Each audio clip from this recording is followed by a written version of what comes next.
सभी की आंखें ढूंढ रही थी डॉक्टर लक्ष्मीकांत वाजपेयी को। जी हां, डॉक्टर लक्ष्मीकांत वाजपेयी यानी कि बीजेपी के मुख्य सचेतक, पूर्व प्रदेश अध्यक्ष, वर्तमान में राज्यसभा के सांसद और राष्ट्रीय उपाध्यक्ष।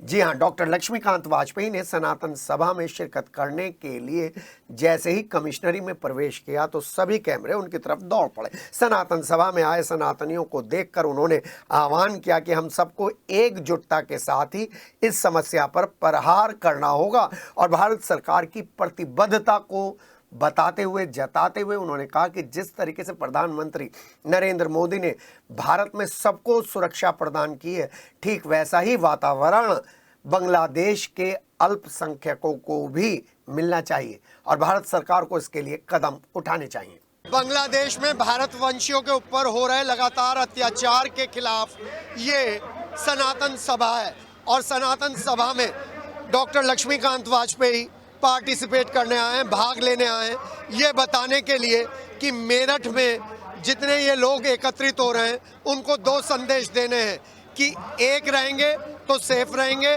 और जाति विहीन भारत इस सनातन सभा की एक बड़ी खूबी है। आइए बात करते हैं डॉक्टर लक्ष्मीकांत वाजपेयी से।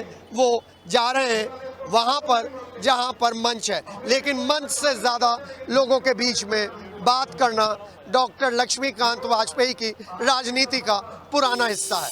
जय श्री राम, वंदे भारत। अगर लक्ष्मीकांत वाजपेयी जी के पास भी खड़े होके वंदे भारत की आवाज में दम ना आए, वंदे मातरम की आवाज में दम ना आए, तो फिर क्या फायदा।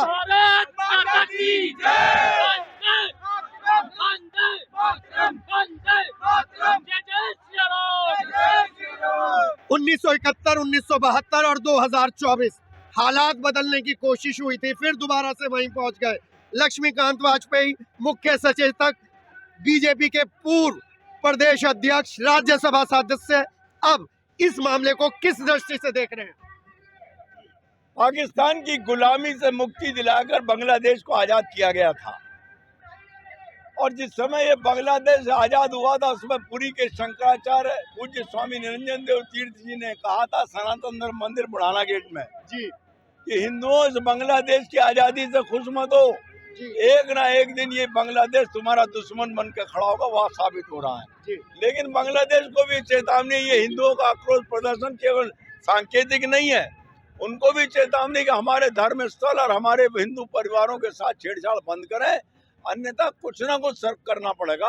और सरकार से भी आग्रह है कि कूटनीतिक प्रयास करें, जरूरत पड़े तो किसी सीमा तक जाएं, बांग्लादेश के हिंदुओं को संरक्षण प्रदान करें और सरकार को बाध्य करें कि उनके ऊपर अत्याचार रोके। ये प्रश्न मैं आपसे ही पूछ रहा हूँ। बहुत सारे हिंदू व्यवसायियों के पैसे वहाँ पर लगे हुए हैं, यहाँ पर बहुत सारा माल आता है। ऐसे में इस तरीके के प्रदर्शनों से क्या हमारी अर्थव्यवस्था पर, उन हिंदू भाइयों के काम पर कुछ असर पड़ेगा? उसके लिए सरकार को कोई असर नहीं पड़ेगा। इस तरह की बात अगर कोई सोच रहा है तो गलत सोच रहा है, इसका कोई असर नहीं पड़ेगा। जी, वहाँ के सामान का बायकॉट होना चाहिए? नहीं, इस पर अभी मैं इस सीमा तक नहीं बात करूंगा।